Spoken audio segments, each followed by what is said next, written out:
my phone here to do the video any other way, unfortunately.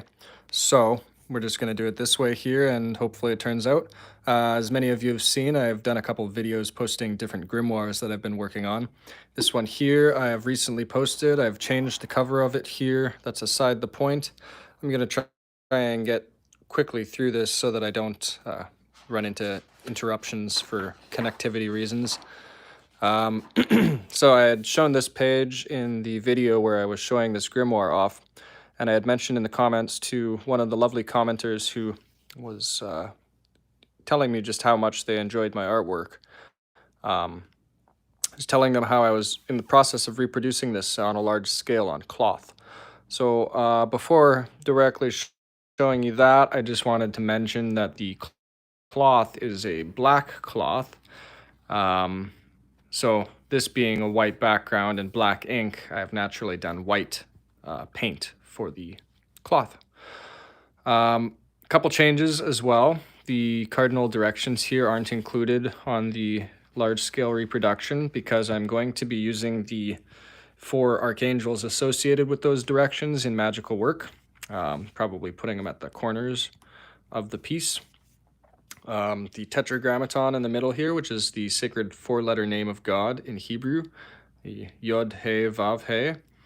I've got the 12 permutations of this. For those who aren't aware, a permutation is just a rearrangement. So for these 4 letters, you're able to rearrange them in 12 different ways. And I believe, if I'm not mistaken, if one of the He's was, or Hes, I don't know how to pronounce it as plural, if one of these He's was a different letter, you'd be able to do it 24 different ways. But just using the standard 4-letter name of God here in Hebrew, the tetragrammaton, you can do 12 different permutations. And I've got them in these black triangles going all the way around the wheel on this large scale reproduction. And being inverse of this color scheme, they're white triangles on the large scale copy here. So apart from all of that, I'm going to get right into it here and show you guys the large scale copy of it that I've worked on. Before showing you guys, I just want to mention that I just got this cloth from my mother. I'm not sure where she got it. She just knows that I'm interested in bookbinding and crafting and such, so she knew I'd get use of it, or use out of it, I should say. I cut it to size. I believe it's 1.5 meters by 1.5 meters square. And what I did just to prevent the corners from fraying here is I took some spray fabric glue, and I sprayed the edges of it and folded it over, and then I stitched by hand all the way around just to prevent that from coming undone. And I might get some sort of decorative fabric strips in gold or something. You know how on a marching band jacket you have the ribs on the front? Something like that, something that just looks really fancy and nice. I might sew that on around the edge as well, once I find something suitable. So without further ado, I will get into showing you the actual product.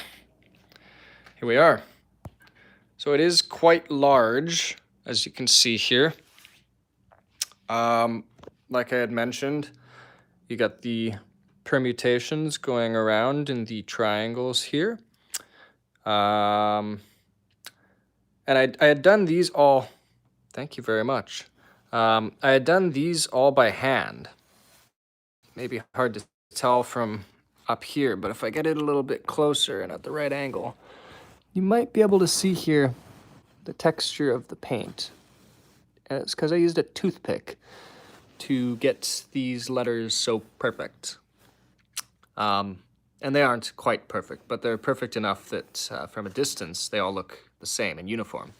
And I just really like that font. I don't know if that would be the right term, but this particular Hebrew script, it's just quite nice. I like the points of it. It kind of, especially in this circle here, it kind of reminds me of, I don't know what it's called because I have yet to read Lord of the Rings, unfortunately. I've seen the films many times, but the script that's on the ring itself, it kind of reminds me of that with the points.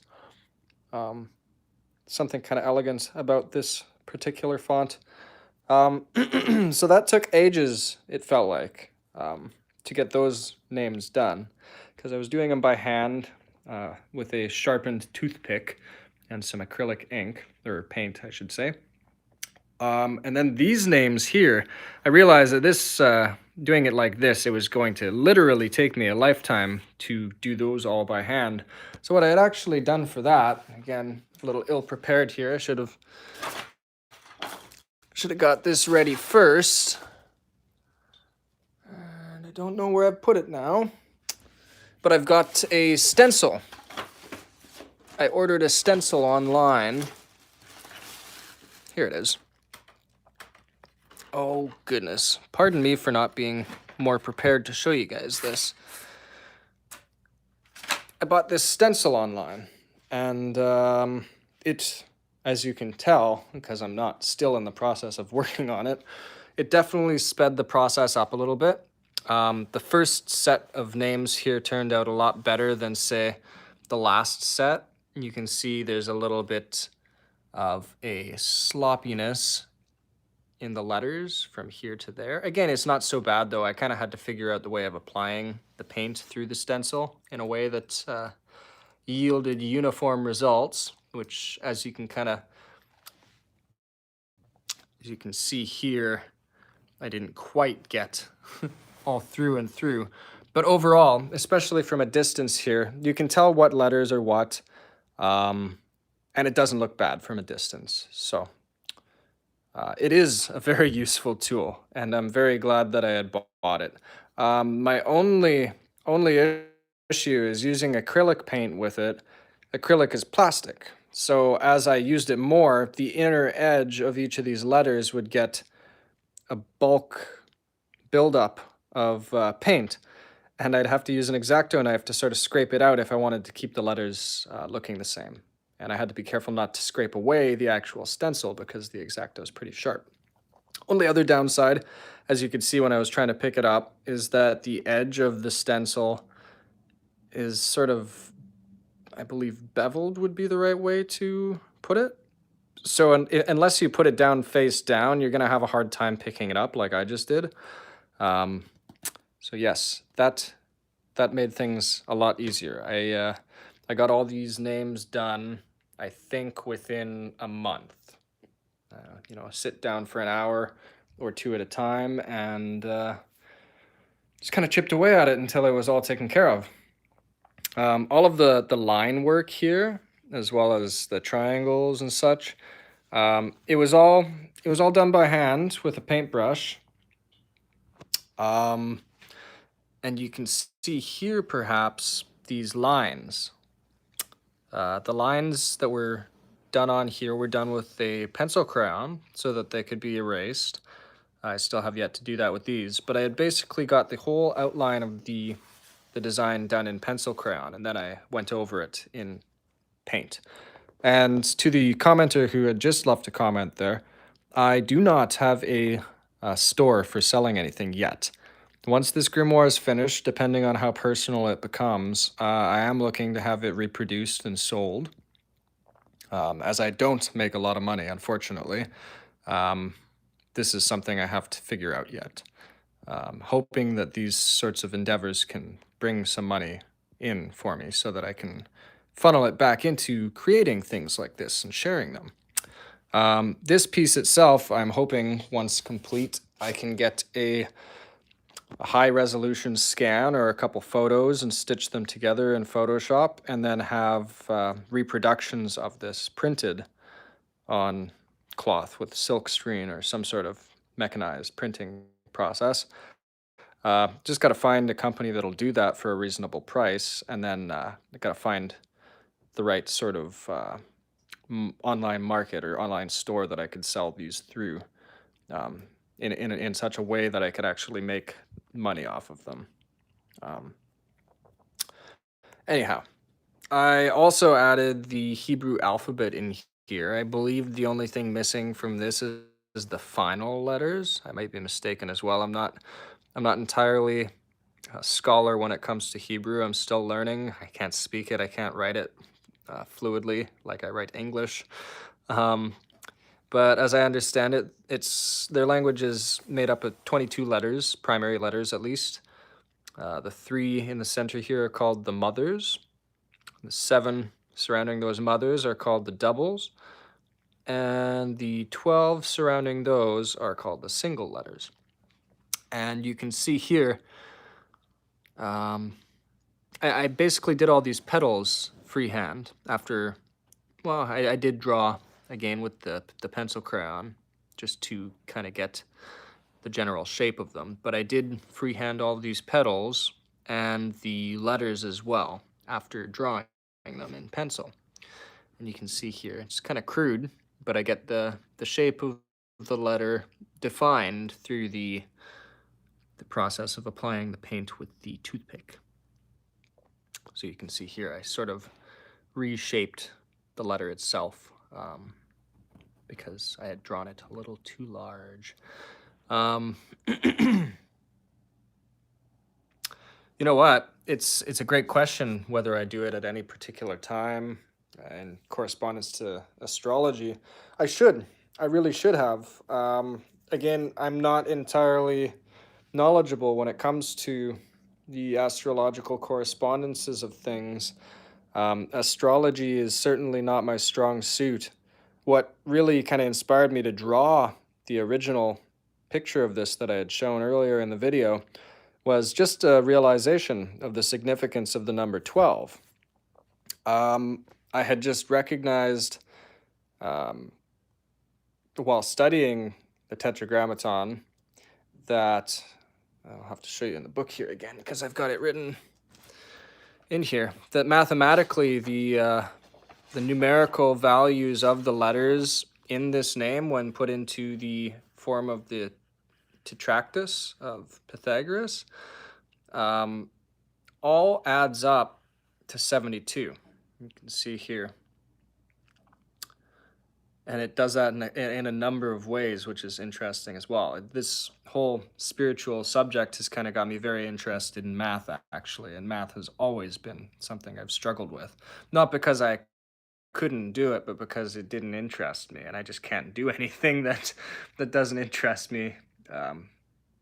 So, yes, I had realized that 72 was very relevant to this, and then I realized, oh, okay, so the 72 has to do with this Shemhamephorash, which comes from 3 verses in Exodus that each have 72 words. And it just amazes me that the ancient Hebrews recognized, in Hebrew they have 72 words each, but these 3 verses, 19, 20, and 21 in Exodus, which verse is it here? Exodus 14, 19 to 21.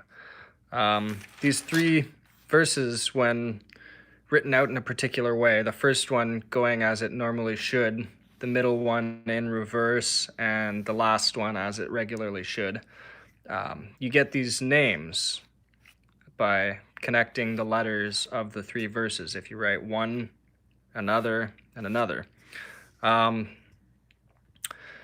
Where am I going with this? I was talking about the number 12.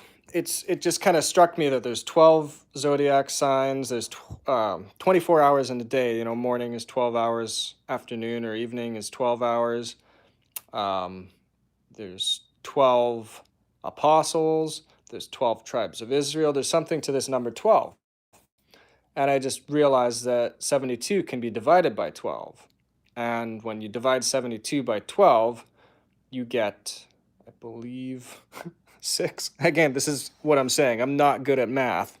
But yeah, each of these 12 zodiacal sort of compartments here has 6 different names.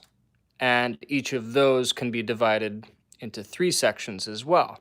So as I understand it, the first 2 names here represent an angel of the day and an angel of the night. Angel of the day, angel of the night, day, night, day, night, day, night. And these do correspond to certain astrological facets.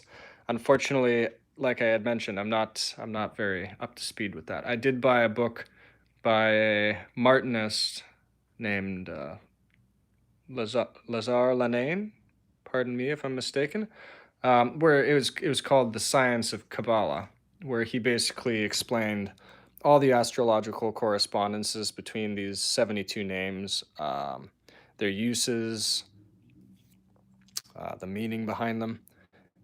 Anyhow, yes, I should probably have constructed this at certain times, but it's not really about that for me. For me, what this is it's sort of a map. What it or a codex maybe. It kind of just ties some core ideas and themes together, and it's something that I can refer back to in order to reference the connections. It's sort of like a table of correspondences, but in a more artistic sort of representation, I guess. Um, and the other intent that I had behind at least reproducing it in large size here was for meditation or prayer. All of the effort and all of the intention and energy put into creating this, and those correspondences and the knowledge of you know what this means to me. If I were to meditate or do some sort of prayer, if I got in the middle of this thing on the ground on my hands and knees, um, I imagine that the effect would probably at least feel a bit more significant to me. I had a Yes, they are the names of angels. It's referred to the Shemhamephorash. Shem in Hebrew means name, and Hamephorash, I believe, is the explicit or the ineffable. So it's the 72 ineffable names, basically. And yes, they correspond to 72 angels, which actually also correspond to the 72 goetic demons from the Lesser Key of Solomon.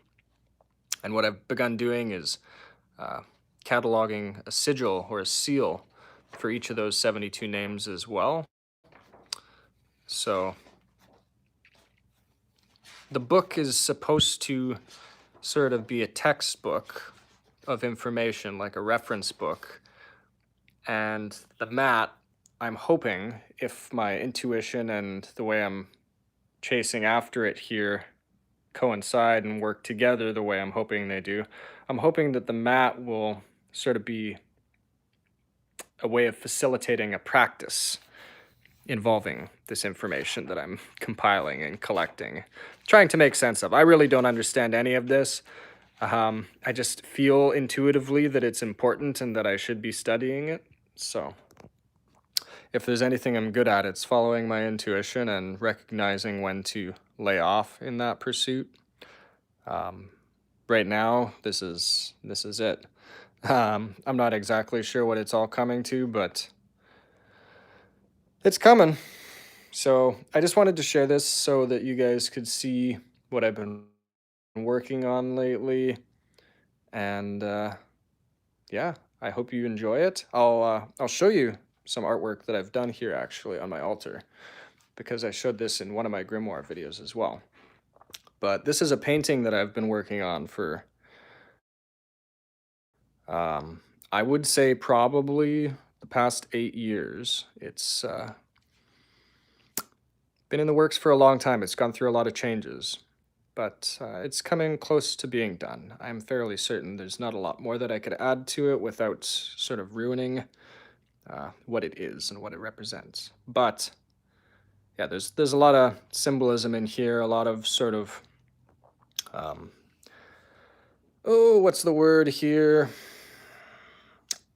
Not converting, but inverting in a way. Inverting of concepts, or it's subversive, basically, is what it's supposed to be. It's supposed to present you with sorts of symbolic and conceptual ideas and then confuse your senses with them. And hopefully, through that confusion of your senses by these concepts and symbols, you can sort of try and understand why that subversion is occurring, or why these symbols are being presented in such a way. It's supposed to be thought provoking, so hoping that it has that effect. And then here was a piece that I had done of the goddess Babylon as well, as she kind of appeared to me in a brief vision, a momentary flash, as I read The Red Goddess by Peter Gray. Anyhow, I will leave it at that today, folks. There is the Shemhamephorash wheel that I've been working on, and I hope that you enjoy it. You guys take care. Thanks for your comments and all your views, and we will post more in the future when we get more done to this. Take care.